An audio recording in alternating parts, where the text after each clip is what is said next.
आज का जो हमारा टॉपिक है वो है इन्फ्लेमेटरी बाउल डिजीज़। अब इन्फ्लेमेटरी बाउल डिजीज़ में जो है वो दो कैटेगरीज हैं, एक है क्रोन डिजीज़ और एक है अल्सरेटिव कोलाइटिस। सबसे पहले हम क्रोन डिजीज़ की बात करते हैं, लेकिन हम कंपैरिजन में बात करेंगे। पैथोफिजियोलॉजी दोनों की सेम है। होता ये है कि इसमें HLA सिस्टम जो है वो अल्सरेटिव कोलाइटिस में मेनली इन्वॉल्व होता है। इसमें B27 या अदर HLA जो है वो इन्वॉल्व होते हैं, लाइक DR103। लेकिन जो क्रोन डिजीज़ है उसमें डिफेक्टिव इम्यूनिटी होती है और इसमें जो है नॉन HLA कॉज होते हैं, like NOD2 gene. So it's not that important, लेकिन अगर आपको वैसे MCQ के लिए पूछना हो तो ये कॉज हैं जेनेटिक फैक्टर्स के। और अब इन्वायरमेंटल फैक्टर्स जो हैं वो हैं कि अब क्रोन डिजीज़ जो है वो स्मोकर्स में होती है, लेकिन अल्सरेटिव कोलाइटिस जो है वो लेस कॉमन है इन स्मोकर्स। पैथोफिजियोलॉजी ये है कि बैक्टीरियल एंटीजेंस जो हैं वो M सेल्स उनको अपटेक कर लेता है और उसके बाद जो है वो इन्फ्लेमेटरी साइटोकाइंस रिलीज होते हैं। So these are not that important, लेकिन just for the sake of concept या प्रिविजन के लिए पैथोफिजियोलॉजी रिमेंबर रखें। अब जो मेन चीज़ें जो इसमें इंपॉर्टेंट है वो एक जो मैंने बता दिया कि नॉन स्मोकर्स में जो है वो अल्सरेटिव कोलाइटिस कॉमन होता है, और जो स्मोकर्स हैं उसमें क्रोन डिजीज़ कॉमन होता है। और साथ साथ ये भी आपने याद रखना है कि अगर MCQ है कि अपेंडेक्टमी करवाई है पेशेंट ने तो वो किस के अगेंस्ट प्रोटेक्टिव हो जाएगा, वो अल्सरेटिव कोलाइटिस के अगेंस्ट प्रोटेक्टिव हो जाएगा। अब इसकी डिज़ीज़ की हम डिफरेंट एरियाज़ जो ये इन्वॉल्व करते हैं वो हम वन बाय वन देख लेते हैं। पहले हम क्रोन डिजीज़ की देखते हैं। अब जो क्रोन डिजीज़ है उसमें सबसे ज़्यादा जो इन्वॉल्वमेंट है वो है टर्मिनल आइलियम की प्लस असेंडिंग कोलोन। अच्छा, अब ये जो है ना ये होते हैं राइट साइड पे। सो अगर आपको राइट साइड डिजीज़ आए तो आपने क्रोन डिजीज़ को पिक करना है, अल्सरेटिव कोलाइटिस को नहीं। नेक्स्ट थिंग जो है वो ये है कि आइलियम जो है टर्मिनल आइलियम उसकी अलॉन इन्वायरमेंट हो सकती है, इन्वॉल्वमेंट हो सकती है, या फिर कोलोन जो है वो अलॉन इन्वॉल्वमेंट हो सकती है, और लास्ट में जो है वो आइलियम या कोई अदर पार्ट इन्वॉल्व हो सकता है, लाइक जोजेनम। सो ये बहुत रेयर है। सो मेन आपने याद रखना है टर्मिनल आइलियम और असेंडिंग कोलोन। सो ये इन्वॉल्वमेंट थी क्रोन डिजीज़ की। साथ क्रोन डिजीज़ में कोलोन अगर इन्वॉल्व है तो कोलोन कोलाइटिस हो सकता है, और वो मैं आपको बताता हूँ कि डिफरेंशिएशन क्या है। उससे पहले हम एनाटॉमिकल डिस्ट्रीब्यूशन देख लेते हैं अल्सरेटिव कोलाइटिस की। अल्सरेटिव कोलाइटिस की जो मेन इन्वॉल्वमेंट होती है वो रेक्टम की होती है, इसलिए इसको कहते हैं प्रोक्टाइटिस या फिर rectosigmoid. So this is the main involvement, rectosigmoid, इसको कहते हैं प्रोक्टोसिग्माटोइटिस। सो रेक्टम और प्रोक्टाइटिस जो है वो मेन इन्वॉल्वमेंट है। अब इसके बाद ये प्रोक्सिमली रेक्टम से ऊपर एक्सटेंड करेगा कोलोन की तरफ। सो उसमें ये होता है कि लेफ्ट साइड कोलोन इन्वॉल्वमेंट होती है, फिर आहिस्ता आहिस्ता जो है वो entire colon like pancolitis को इन्वॉल्व कर लेगी, ऊपर सिग्मॉइड कोलोन को भी इन्वॉल्व कर लेगी, और लास्ट में एक होता है बैकवॉश आइलाइटिस।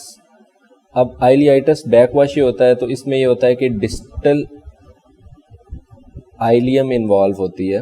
सो डिस्टल आइलियम की इन्वॉल्वमेंट जो है वो होती है इन अल्सरेटिव कोलाइटिस। अब ये तो होगी कि इनकी एनाटॉमिकल डिस्ट्रीब्यूशन क्या है और डिफरेंट एरियाज जो ये इन्वॉल्व करेंगे, लेकिन अब वन बाय वन इनके फीचर जो स्पेसिफिक फीचर। अच्छा, अब क्लोन डिजीज़ जो है क्रोन डिजीज़ वो भी कोलोन को इन्वॉल्व कर रही है और अल्सरेटिव कोलाइटिस भी क्रोन को इन्वॉल्व कर रही है। तो हमें कैसे पता लगेगा कि ये कोलोनिक इन्वॉल्वमेंट अल्सरेटिव कोलाइटिस की वजह से है या फिर क्रोन डिजीज़ की वजह से है?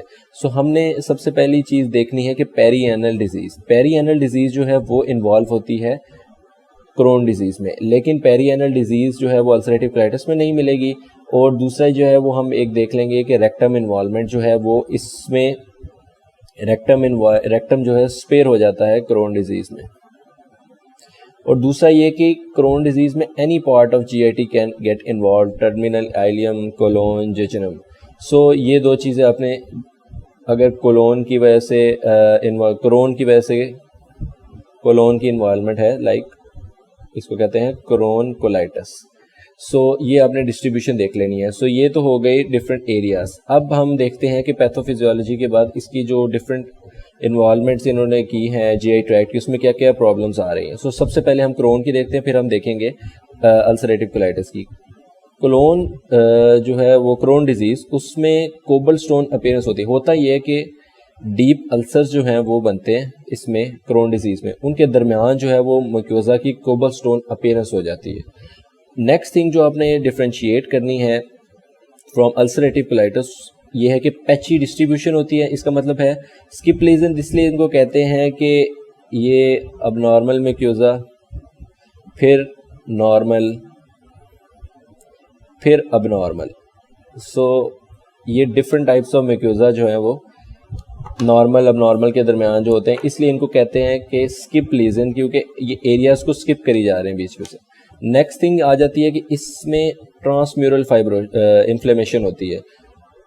उसके बाद ये पॉइंट्स आपने याद रखने, क्योंकि ये आपको एसईक्यू पिक करने में बहुत हेल्प करेंगे। फिस्टुला फॉर्मेशन जो है वो डिफरेंट फिस्टुलास बनते हैं, वो हम आगे डिस्कस करते हैं क्रोन डिजीज़ में। और ग्रेनुलोमेटस वो भी नॉन केजिएटिंग ग्रेनुलोमेटस इन्फ्लेमेशन। अब इसमें मिजेंटेरिक नोड्स इन्वॉल्व होंगे और मिजेंट्री थिक होगी। अब ये फीचर्स आपने पढ़े हैं क्रोन डिजीज़ के। अब क्रोन डिजीज़ के फीचर्स के बाद हम देखते हैं कि अल्सरेटिव कोलाइटिस में क्या है। उसमें पैची इन्वॉल्वमेंट थी, इसमें कॉन्टीन्यूस इन्वॉल्वमेंट होगी। उसमें डीप अल्सर्स के साथ कोबल स्टोन अपीयरेंस थी। इसमें ये होता है कि म्यूकोसा की एट्रोफी के दरमियान हाइपरट्रोफी हो जाती है, इसको कहते हैं सीडोपोलिप। नेक्स्ट थिंग, उसमें ट्रांसम्यूरल इन्फ्लेमेशन थी, इसमें inflammation is limited to mucosa. So ये एक डिफरेंस हो गया, no granulomatous formation. So next thing is cryptitis, crypt abscess और loss of goblet cells. अच्छा, अब एक चीज़ आपने याद रखनी है कि एब्सेस फॉर्मेशन जो है ये मोर कॉमन है इन क्रोन डिजीज। सो लेकिन क्रिप्ट एब्सिस जो हैं वो जो अब हिस्टोलॉजिकल अपीयरेंस है वो अल्सरेटिव कोलाइटिस में। सो ये डिफरेंस आपने याद रखना है। डिजीज़ जो है ये एनोडेक्टल मार्जिन में होती है, लेकिन पेरिएनल डिजीज़ नहीं होती, क्योंकि पेरिएनल डिजीज़ क्रोन डिजीज़ की स्पेसिफिकेशन है। अब हमें पता कैसे लगेगा कि पेशेंट आया है, तो उसमें डिफ्रेंशिएशन करने के लिए हम क्या क्या चीज़ें देखेंगे क्लिनिकल फीचर्स में, मैं बताता हूँ आपको। फर्स्ट थिंग जो है वो वन बाय वन करते हैं। फर्स्ट ऑफ ऑल हम अल्सरेटिव कोलाइटिस की करते हैं। इसमें ये होता है कि ब्लडी डायरिया होता है और उसमें साथ म्यूकस डिस्चार्ज के साथ ब्लडी डायरिया आएगा। और अब इसमें डिफरेंट ग्रेड्स हैं कि माइल्ड डिजीज़ है, मॉडरेट है, या स्वीयर है, या फिर फुलमिनेटिंग वेरी स्वीयर डिजीज़ है। सो अगर फर्स्ट अटैक जो है वो स्वीयर ही होता है, अगर लेट्स से कि माइल्ड डिजीज़ है, सो माइल्ड डिजीज़ में जो है वो ब्लडी डायरिया ही होगा सिर्फ। लेट्स से कि माइल्ड डिजीज़ ये है अल्सरेटिव कोलाइटिस, इसमें ब्लडी डायरिया और no tenderness plus pain. Pain इसमें होगी लोअर क्वाड्रेंट में। नेक्स्ट इज कि मॉडरेट डिजीज में ब्लडी डायरिया होगा, लेकिन इसमें एब्डोमिनल पेन और टेंडरनेस थोड़ी इंक्रीज कर जाएगी, प्लस टेंडरनेस। इसके बाद जो है वो स्वीयर अल्सरेटिव कोलाइटिस है। स्वीयर अल्सरेटिव कोलाइटिस में होगा कि पेन भी होगी, टेंडरनेस भी होगी, लेकिन स्वीयर अल्सरेटिव कोलाइटिस में जो है वो आहिस्ता आहिस्ता फुलमिनेटिंग फैक्टर्स आना शुरू हो जाएंगे, जिसकी वजह से टॉक्सिक मेगा कोलोन हो जाएगी। इसमें यह होता है कि कोलोन की डायलेशन 6 सेंटीमीटर से ज़्यादा हो जाती है और उसके साथ परफोरेशन के चांस बढ़ जाते हैं। सो ये जो है वो डिफरेंट कैटेगरीज हैं क्रोन डिजीज़ की स्वेरिटी की। अब चेक करने के लिए कि डिजीज़ माइल्ड है कि स्वीयर, उसमें ये क्राइटेरिया डेवलप हुआ। उसमें सबसे पहले आती है स्टूल फ्रीक्वेंसी कि 4 स्टूल्स पर डे हैं तो माइल्ड है, अगर 6 to 10 है तो स्वीयर है। अमाउंट ग्राम पर 24 आवर्स ये है कि अगर लेस देन 200 है तो माइल्ड है, ग्रेटर देन 400 है तो स्वीयर है। और ब्लड अगर पॉजिटिव है स्टूल में तो ये स्वीयर डिजीज़ है। HP अगर 10 से कम है तो स्वीयर डिजीज़ है। ESR अगर 32 से रेज्ड है 30 से, सो वो है स्वीयर डिजीज़। और एल्ब्यूमिन अगर 3 से कम है तो वो स्वीयर डिजीज़ है, otherwise it's mild disease. Temperature अगर नॉर्मल है तो माइल्ड डिजीज़, और अगर स्वीयर लाइक 37.5 से अबव है, रेज्ड है, तो ये है स्वीयर डिजीज़। और पल्स रेट अगर 90 से कम है तो माइल्ड डिजीज़, और अगर 90 से ज़्यादा है तो स्वीयर डिजीज़। सिग्माइडोस्कोपी में ब्लड आ रहा है तो इसका मतलब है स्वीयर डिजीज़, और एब्डोमिनल एक्सरे में अगर डायलिटेशन आ रही है तो अल्सरेटिव कोलाइटिस इज स्वीयर। अब इसको कहते हैं ट्रू लव विथ्स क्राइटेरिया। इसमें ये होता है कि 6 ब्लडी स्टूल्स पर 24 आवर की फ्रीक्वेंसी, 7 वन और more features like fever, anaemia, tachycardia और इन्फ्लेमेटरी मार्कर्स। अल्सरेटिव कोलाइटिस की सारे फीचर्स बता दिए। अब इसमें यह भी है कि अगर कोई स्ट्रेस है या कोई इन्फेक्शन, गैस्ट्रोएंटेराइटिस, तो इसकी वजह से अब ये जो इन्फ्लेमेटरी बाउल डिजीज़ है ये होती है रिलैप्सिंग और रेमिटिंग, यानी कि डिजीज़ हुई है फिर ख़त्म हो गई है फिर रिलैप्स करेगी। तो रिलैप्सिंग फैक्टर जो हैं वो हैं एनसेड्स, एंटीबायोटिक्स, कोई स्ट्रेस या इन्फेक्शन। सो ये सारे फीचर्स हैं आपके अल्सरेटिव कोलाइटिस के। अब आ जाती है क्रोन डिजीज़। क्रोन डिजीज़ ये होता है कि अब आइलियल डिजीज़ है या फिर कोलोन डिजीज़ है। आइलियल डिजीज़ होगी तो उसमें ऑब्स्ट्रक्शन के चांस ज़्यादा होंगे, इसकी वजह से उसको ब्लोटिंग भी हो सकती है। साथ पेन होगी, लेकिन डायरिया इसमें हमेशा वाटरी होगा। वेट लॉस इसलिए होगा कि मॉल एब्जॉर्प्शन हो रही है और patient is not taking food because it provokes pain. साथ अनीमिया होगा, आयरन, B12, राइबोफ्लेविन, इससे इनकी डेफिशिएंसी होगी, इसकी वजह से स्टोमेटाइटिस, ग्लोसाइटिस, और अब्डोमिनल मैस बनेगा ड्यू टू दी यानी कि जो आपके विजरास हैं उनकी मेटिंग हो गई है या एब्सेस बन गई है। सो एज आई सेड कि abscess is more common in Crohn disease. So ये आपके फीचर्स हैं क्रोन डिजीज़ के। और अगर कोलाइटिस होगा तो उसमें मैंने आपको पहले बता दिया है कि पेरिएनल डिजीज़ होगी, और उसमें लेकिन रेक्टम जो है वो स्पेयर होगा। नेक्स्ट थिंग जो आ जाती है वो अब आपकी क्लिनिकल फीचर्स हो गए। एग्जामिनेशन हमने बता दिया कि ये टेंडरनेस आएगी, एब्डोमिनल पेन आएगी, क्राइटेरियाज हमने डिसाइड कर लिए। अब नेक्स्ट थिंग ये है कि हमें पता कैसे लगेगा कि ये क्रोन डिजीज़ है, अल्सरेटिव कोलाइटिस है। सो डायग्नोस्टिक जो है ना, डिफरेंशियल डायग्नोसिस, उसमें भी हमने देखना है कि कोई बैक्टीरियल काज है लाइक साल्मोनेला, ई कोलाई, ये अल्सरेटिव कोलाइटिस में ई कोलाई, शिगेला, और कोई वायरल कॉज हो सकता है लाइक हर्पेस सिम्प्लेक्स, कोई प्रोटोजोअल अमीबिक हो सकता है, कोई कार्सिनोमा हो सकता है, कोई ड्रग हो सकती है लाइक एनसेड। सो ये डिफरेंशियल डायग्नोसिस हमने रखने हैं। और दूसरी तरफ जो सीडोमेम्ब्रेनस कोलाइटिस हो सकता है जिसमें वाटरी डायरिया होता है, सो वो हमने क्रोन डिजीज़ में रखना है। क्रोन डिजीज़ में होता ये है कि राइट साइड इन्वॉल्वमेंट होती है। सो राइट आइलियक फोसा में मैस आ जाता है। सो राइट आइलियक फोसा का मैस ट्यूबरक्लोसिस में भी हो सकता है, अपेंडिक्स में कोई एब्सेस बन गया उसमें भी हो सकता है। साथ साथ इसमें फीवर भी होता है और एब्डोमिनल पेन। तो राइट साइड की एब्डोमिनल पेन जो है वो अपेंडिसाइटिस वो हो सकती है, और साथ कोई क्रोनिक डायरिया के साथ या क्रोनिक एब्डोमिनल पेन के साथ है तो हमें लिम्फोमा को भी एक्सक्लूड करना है। और साथ दूसरा DD अल्सरेटिव कोलाइटिस तो है, वो डिफरेंशिएट करना है कि अल्सरेटिव है या क्रोन है। सो ये डिफरेंशियल डायग्नोसिस हैं। अब इनको इन्वेस्टिगेशंस करवानी है। सबसे पहले हर क्रोन की और अल्सरेटिव की ऑलमोस्ट सिमिलर हैं। CBC करवाएंगे, आपको एनीमिया मिलेगा, ल्यूकोसाइटोसिस मिलेगा, फीवर मिलेगा, एल्ब्यूमिन लो मिलेगा, ESR रेज, CRPA रेज होंगे। फीकल कैल्कोप्रैक्टिन जो है ये इन्फ्लेमेशन को शो करती है। सो इन्फ्लेमेटरी बाउल डिजीज़ में इसकी अमाउंट जो है वो रेस होगी। साथ हमने देखना है कि स्टूल की माइक्रोस्कोपी कल्चर। अब ये क्यों करवाना है? क्योंकि क्लस्ट्रीडियम डिफिसिल का भी चांस बढ़ जाता है, साथ साल्मोनेला, शिगेला, कोई ओवा पैरासाइट्स उनका इन्फेक्शन तो नहीं है। तो blood culture, stool culture, serology ये करवानी है। अब जो कोलोन या सिग्माइडोस्कोपी, इलियोस्कोपी इसलिए करवानी है क्योंकि लोअर GIT के लिए यही डायग्नोस्टिक होती हैं।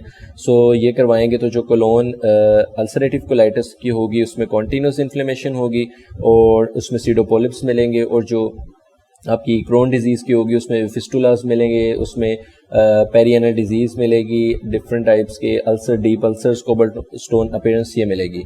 सीटी कोलोनोग्राम, बेरियम कंट्रास्ट, अब बेरियम जो है वो करवाएंगे। अब ये दो चीज़ें हैं, एक है लेड पाइप साइन, ये आपने याद रखना है, इमेजिंग पे lead pipe sign ulcerative colitis में आता है, और स्ट्रिक्चर्स की वजह से जो है वो स्ट्रिंग साइन, लाइक ऐसे स्ट्रक्चर डेवलप हो उसकी वजह से एक स्ट्रिंग आ रही है, बन जाती है इमेजिंग में, इसको कहते हैं स्ट्रिंग साइन।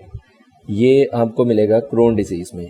अब टॉक्सिक मेगाकोलोन आपको अल्सरेटिव कोलाइटिस में मिलेंगी, और एडिमा की वजह से थंब प्रिंटिंग हो जाती है अब्डोमिनल एक्सरे पे, ये आपने याद रखना है, ठीक है। और नेक्स्ट थिंग इज़ परफोरेशन और अल्ट्रासाउंड। अब मैनेजमेंट जो है वो करने से पहले मैं आपको कॉम्प्लिकेशंस बता देता हूँ कि अगर तो अल्सरेटिव कोलाइटिस है तो टॉक्सिक मेगाकोलोन डेवलप होगा, और first attack as I said कि स्वेयर होगा, और 6 सेंटीमीटर से ज़्यादा डायलिटेशन होगी। साथ अगर हेमरेज है due to erosion of major artery, अब ये मोर रिलेटेड होता है to Crohn. Fistula formation is also more related to Crohn disease.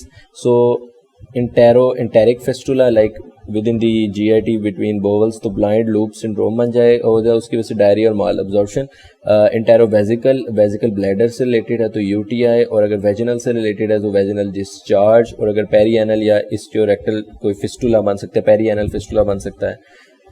Ulcerative colitis में कोलोनिक कार्सिनोमा के चांस ज़्यादा हैं, ये आपने याद रखना है, ये MCQ के तौर पे आ सकता है। अब एक्स्ट्रा इंटेस्टिनल मैनिफेस्टेशन, अगर ऊपर आईज इन्वॉल्वमेंट है तो कंजक्टिवाइटिस या आयराइटिस हो सकता है, माउथ इन्वॉल्वमेंट है तो माउथ अल्सर्स हो सकते हैं, और उसके बाद यह है कि लिवर या बिलरी सिस्टम इन्वॉल्वमेंट है तो gall stones, auto immune hepatitis. अब गॉल स्टोन्स जो है वो मोर इन्वॉल्व होते हैं इन क्रोन, और इसी तरह किडनीज में जो है वो ऑक्सलेट स्टोन्स, ये भी क्रोन में होते हैं।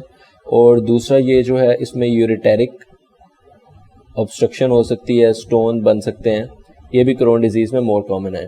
नेक्स्ट थिंग कि अगर कोई पोर्टल वेनस थ्रोम्बोसिस है, जॉइंट्स में आर्थराइटिस है। अच्छा, अब इसमें ये चीज़ याद रखनी है कि क्रोन डिजीज़ में और अल्सरेटिव कोलाइटिस में क्या फ़र्क है कि अल्सरेटिव कोलाइटिस में प्राइमरी सिक्लेराइजिंग कोलेंजाइटिस है, और एंकालाइजिंग स्पॉन्डाइलाइटिस जो है ये क्रोन डिजीज़ में है। सो ये आपने डिफ्रेंशिएटिंग याद रखनी है। प्लस सार्कोलाइटिस जो है ये भी मोर इन क्रोन डिजीज़ है। अब इसमें एक चीज़ मैं आपको इन्वेस्टिगेशंस में एडिशन दे दूं यहाँ पे कि जो पी एंका होता है ये अल्सरेटिव कोलाइटिस में मोर इन्वॉल्वमेंट होती है इसकी। सो कॉम्प्लिकेशंस भी हमने पढ़ ली, इन्वेस्टिगेशंस। अब लास्ट में रह गई है मैनेजमेंट इस तरह करनी है कि सबसे पहले आपने एक्यूट अटैक को प्रिवेंट करना है, उसके लिए आपने मेसेलामीन या फिर 5 ऐसे में इसमें आ जाती हैं सल्फा सेलाजीन ओरल, या फिर कोई अनीमा दे सकते हैं मीसेलामीन, इसका भी अनीमा दे सकते हैं।